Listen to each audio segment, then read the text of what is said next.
श्री शिवाय नमस्तुभ्यम। हर हर महादेव। ओम नमः शिवाय। जय महाकाल। प्रदीप मिश्रा गुरुजी ने अपनी कथा के माध्यम से लाखों भक्तों को शिवलिंग पर चढ़ा हुआ बेलपत्र खाने से क्या होता है, किन किन संकटों से दूर हो सकते हैं, जीवन के किन किन परेशानियों को हम जड़ से खत्म कर सकते हैं, उन सभी बातों को गुरुजी ने बहुत ही अच्छी तरह से बताया है, जिन्हें मैं आप सभी को अच्छी तरह से समझाने का प्रयास करूंगा। आप इस वीडियो को बहुत ही ध्यान से देखना, वीडियो को बिल्कुल भी स्किप नहीं करना है, क्योंकि हर एक बात बहुत ही महत्वपूर्ण है। तो चलिए महत्वपूर्ण बातों को शुरू करते हैं।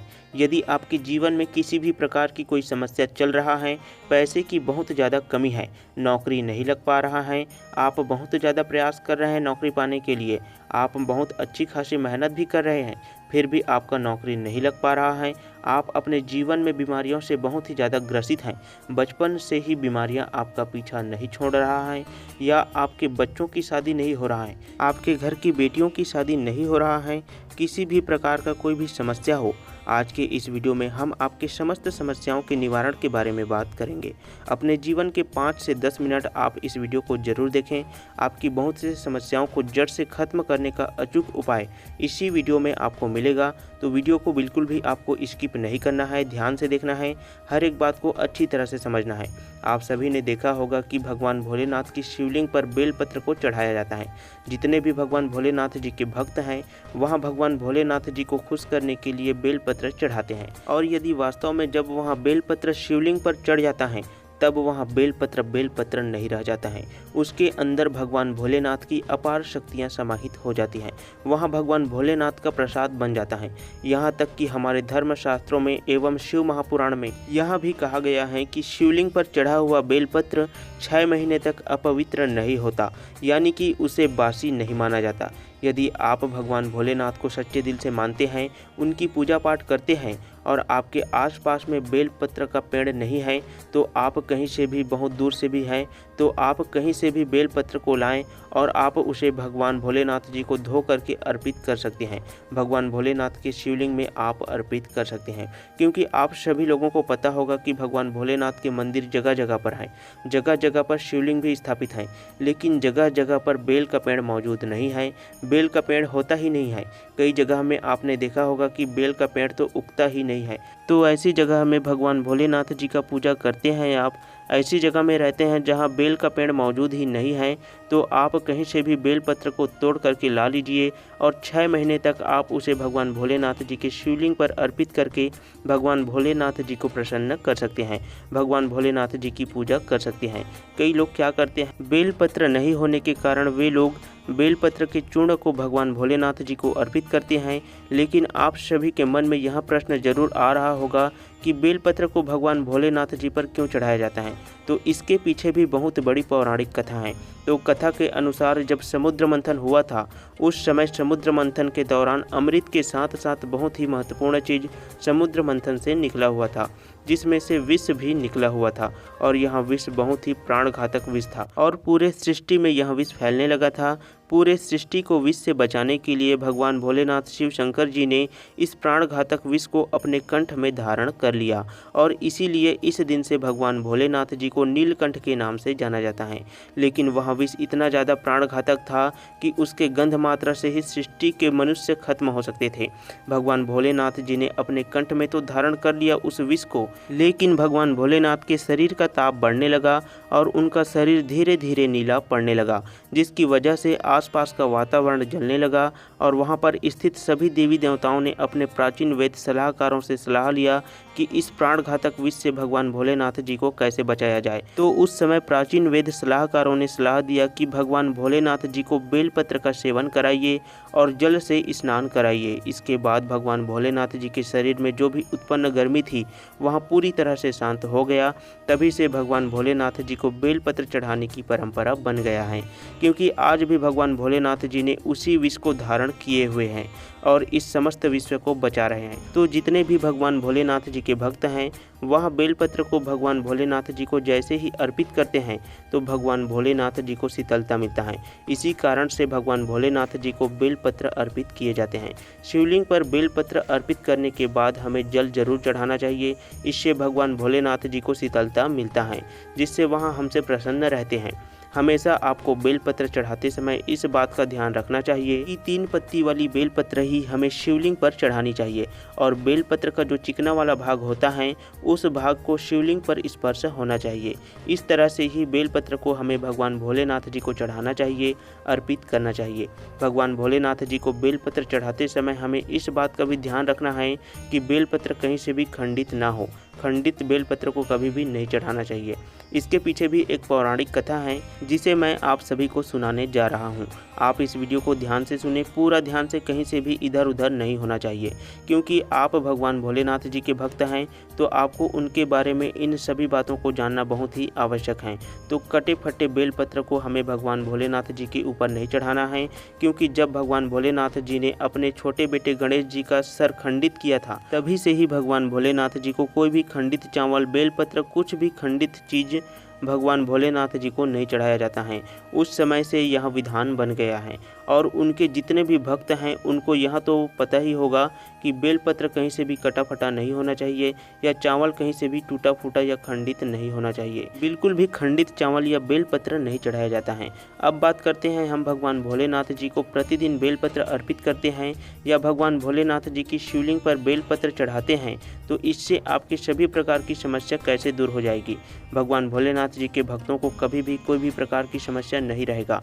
यदि कोई भी व्यक्ति भगवान भोलेनाथ जी के शिवलिंग पर बेलपत्र चढ़ाता है और शिवलिंग से चुपचाप एक बेलपत्र उठा करके लाकर अपनी तिजोरी में रखता है तो उसके घर में कभी भी पैसों की कोई भी कमी नहीं रहता है। कहीं ना कहीं से कुछ ऐसा भगवान भोलेनाथ उसके लिए कृपा कर देते हैं कि उसके घर में पैसा कहीं ना कहीं से आता ही रहता है।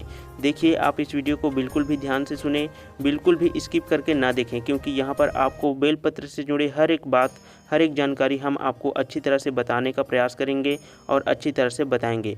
और यदि आप चाहते हैं कि आपका दोस्त और रिश्तेदार भी इस महत्वपूर्ण वीडियो को देखें, इस महत्वपूर्ण बात को जानें, भगवान भोलेनाथ की यदि कोई भक्त हैं, आपके कोई भी दोस्त हैं जो भगवान भोलेनाथ जी को बहुत ही सच्चे दिल से मानता है, तो उनको यह वीडियो ज़रूर शेयर करें जिससे उनके जीवन का समस्याएं कम हो सके। मैं आप सभी को फिर से यही कहना चाहूँगा कि आप इस वीडियो को कम से कम 15 से 20 लोगों को शेयर करें। यदि आपके व्हाट्सएप में कोई ग्रुप है तो आप उसमें भी इस वीडियो को शेयर ज़रूर करें, जिससे इन महत्वपूर्ण बातों को ज़्यादा से ज़्यादा लोग जान सकें और अपने जीवन में चल रहे समस्याओं से छुटकारा पा सकें। भगवान भोलेनाथ जी के भक्तों को इस वीडियो को शेयर ज़रूर करें और यदि आप इस वीडियो को 15 से 20 लोगों को शेयर कर देते हैं तो इससे भी आपको ही पुण्य मिलने वाला है, क्योंकि आपके द्वारा उनका भी कल्याण हो जाएगा, उनको भी यह महत्वपूर्ण बात पता चल जाएगा। तो आप इसी लालच में वीडियो को शेयर कर दीजिए। हमें भगवान भोलेनाथ जी पर बेलपत्र तो चढ़ाना ही चाहिए, लेकिन कुछ विशेष समय में हमें भूल कर भी बेलपत्र को नहीं तोड़ना चाहिए। कुछ विशेष तिथि को भी बेलपत्र को नहीं तोड़ना चाहिए, उस दिन बेलपत्र को छूना भी नहीं चाहिए। कुछ विशेष तिथि जैसे चतुर्थी, अष्टमी, नवमी, दशमी, अमावस्या और पूर्णिमा व संक्रांति की तिथि में आपको बेलपत्र को छूना भी नहीं चाहिए, उसे तोड़ना भी नहीं चाहिए। इसके अलावा सोमवार के दिन भी बेलपत्र को नहीं तोड़ना चाहिए, क्योंकि सोमवार के दिन भगवान भोलेनाथ जी बेल के पेड़ पर वास करते हैं, उनकी पत्तियों में वास करते हैं और बेल के पेड़ पर समस्त भाग में भगवान भोलेनाथ जी का वास होता है। इसके अलावा बेलपत्र की जो जड़ है उसमें ब्रह्मा जी का वास होता है और बेल पेड़ के मध्य भाग में भगवान विष्णु जी का वास माना जाता है और बेल पेड़ के समस्त पत्तियों में 33 कोटि देवी देवताओं का वास होता है। 33 कोटि देवी देवता सभी जो है बेल पेड़ की पत्ती में विराजमान रहते हैं, इसीलिए बेल की छांव को बहुत ही शुभ माना जाता है। यदि कोई मृत व्यक्ति को बेल के पेड़ के नीचे से शमशान ले जाया जाता है तो उसकी आत्मा को मुक्ति मिलना निश्चित होता है, उसकी आत्मा को भटकना नहीं पड़ता है। तो इस प्रकार से बेल का पेड़ बहुत ही ज़्यादा प्रभावशाली है। अब एक महत्वपूर्ण बात आप सभी को बताएंगे कि बेलपत्र की उत्पत्ति कैसे हुआ है, जो कि इतना प्रभावशाली है। तो ऐसा माना जाता है कि माता सती की पसीना की कुछ बूंदें विंध्याचल पर्वत पर गिर गया और वहां से छोटे छोटे पौधे उगने लगे जो बड़े होकर बेलपत्र का पेड़ बन गए। अब हम आपको बताते हैं बेलपत्र खाने के कितने सारे फायदे होते हैं, आपके शरीर के लिए कितना ज़्यादा लाभदायक होता है। रोगों से लड़ने की क्षमता हो या आपको कोई भी बीमारी, जैसे बचपन से कई लोग बीमार रहते हैं, तो उन सभी समस्याओं से आपको छुटकारा मिल सकता है मात्र बेलपत्र का सेवन करने से। आप प्रतिदिन बेलपत्र भगवान भोलेनाथ जी के शिवलिंग पर अर्पित करें, उसके ऊपर जल अर्पित करें, उसके बाद उस बेलपत्र का आपको सेवन करना चाहिए।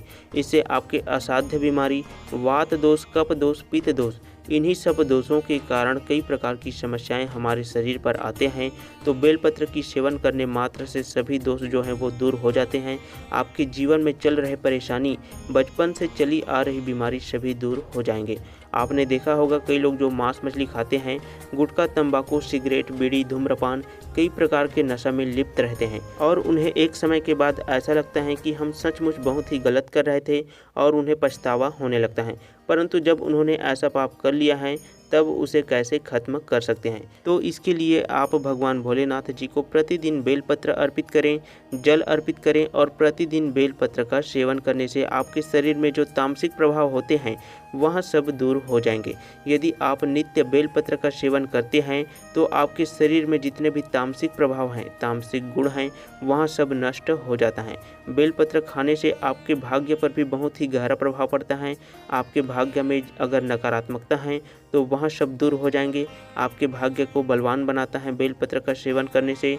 बेलपत्र कैसा भी दुर्भाग्य हो, जिस समय आप बेलपत्र का सेवन करते हैं, बेलपत्र का स्पर्श करते हैं, उस समय से आपका दुर्भाग्य भी सौभाग्य में बदलने लगता है, क्योंकि बेलपत्र सभी देवी देवताओं की सद्बुद्धियों का प्रसाद होता है। आपके जीवन से नकारात्मकता को जड़ से नष्ट करने में सक्षम होता है। बेलपत्र के सेवन से शरीर की सभी रक्तवाहिनी जो है वो साफ होता है।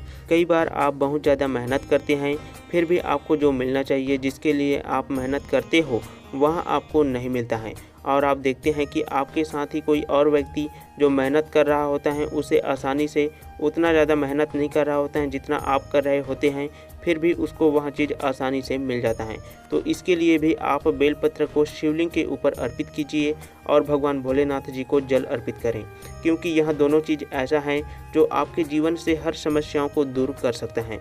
आजकल के लोगों को आपने देखा होगा कि छोटी छोटी बातों में गुस्सा हो जाते हैं, चिड़चिड़ा स्वभाव का होता है, कभी भी प्यार से बात नहीं करते हैं, आस पड़ोस के लोगों से बात बात में झगड़ा करने लगते हैं। घर के लोगों को उन्हीं की चिंता रहती है कि वह कहीं कुछ ऐसा ना कर दें, किसी से झगड़ा ना कर दें, लेकिन वह व्यक्ति ऐसा इसलिए करता है क्योंकि उसका मन शांत नहीं होता है, हमेशा उलझन में रहता है। यदि आप उस व्यक्ति को भगवान भोलेनाथ के शिवलिंग के ऊपर चढ़ा हुआ बेलपत्र श्री शिवाय नमस्तुभ्यम का जाप करते हुए प्रतिदिन सेवन करवाते हैं तो सबसे पहले बेलपत्र उसके मन को शांत करता है और उसके वाणी में सुधार करता है, लड़ाई झगड़े से दूर रखता है। बेलपत्र के सेवन करने से संसारिक मोह माया से भी आप दूर हो सकते हैं, क्योंकि मोह माया होने पर ही कोई व्यक्ति कई प्रकार के दुष्कर्म कर बैठते हैं, गलत संगति में जा बैठते हैं। तो बेलपत्र में इतना शक्ति होता है कि वह आपको मोह माया को छोड़ वैराग्य की ओर लाने का काम करता है। इससे आपको कितनी भी सुंदर चीज़ हो वह आपको आकर्षित नहीं कर पाएगा, क्योंकि आपको जीवन का मूल रहस्य पता लगने लगेगा। आपको ज़्यादा पैसा कमाने या अमीर बनने का भी मन नहीं लगेगा। आप अपने मेहनत से जितना भी पैसा कमाते हैं आप उन्हीं पैसों से खुश रहेंगे, उन्हीं पैसों को खर्च करके आप आसानी से अपनी ज़िंदगी को जी पाएंगे। जो भी व्यक्ति नित्य भगवान भोलेनाथ जी को बेलपत्र अर्पित करता है, जल अर्पित करता है, भगवान भोलेनाथ जी के लिए व्रत करता है, तो उन्हें भूत भविष्य और वर्तमान की सभी की जो सिद्धियां हैं वह प्राप्त होने लगती हैं। यानी कि भूत भविष्य वर्तमान सबको जान जाता है। आने वाले समय में पहले से ही क्या होगा, कैसे होगा, उसके दिमाग में पहले से ही दिखाई देता है, क्योंकि उसके ऊपर भगवान भोलेनाथ की कृपा होने लगती है। भगवान भोलेनाथ का आशीर्वाद उसको प्राप्त होने लगता है, क्योंकि शिवलिंग पर चढ़ा हुआ बेलपत्र कोई साधारण सा पत्ता नहीं है। उस बेलपत्र पर भगवान भोलेनाथ की कृपा होती है, भगवान भोलेनाथ की शक्तियाँ उस बेलपत्र में समाहित होती हैं। तो इसीलिए यदि आपके जीवन में भी किसी भी प्रकार की समस्या है, यदि आप बचपन से कैंसर जैसे घातक बीमारियों से ग्रस्त हैं, आपके जीवन में पैसों की तंगी रहता है, हमेशा मन में उलझन सा बना रहता है, आप अपनी ज़िंदगी में बहुत सा कुछ करना चाहते हैं, बहुत अपनी लाइफ में अच्छा खासा लाइफ जीना चाहते हैं, आप मेहनत भी करते हैं, लेकिन आपका मन हमेशा एक जैसा नहीं रहता है, हमेशा कहीं ना कहीं भटकता रहता है। आप एक काम करने के लिए तो सोचते हैं, लेकिन आपका मन जो है वो विचलित हो जाता है और आप कोई भी एक काम में अपना टाइम नहीं दे पाते हैं और जीवन में भटकते रहते हैं। तो आप बेलपत्र का सेवन जरूर करें, भगवान भोलेनाथ जी को जल जरूर चढ़ाएं। मात्र कुछ ही दिनों में आपको बहुत से अपने लाइफ में बदलाव नजर आएंगे, भगवान भोलेनाथ की कृपा आपको मिलने लग जाएगा। आप बेलपत्र का सेवन जरूर करें और अपनी समस्याओं को दूर करें। इस वीडियो को ज़्यादा से ज़्यादा शेयर करें। जितने भी भगवान भोलेनाथ जी के भक्त हैं उन तक इस वीडियो को ज़रूर पहुंचाएं। यदि आपके व्हाट्सएप में कोई ग्रुप है तो उसमें भी आप इस वीडियो को शेयर ज़रूर करें। और ऐसे ही मार्गदर्शन से भरी वीडियो देखने के लिए हमारे चैनल को सब्सक्राइब करें। कमेंट बॉक्स में लिखिए श्री शिवाय नमस्तुभ्यम, हर हर महादेव, ओम नमः शिवाय, जय महाकाल।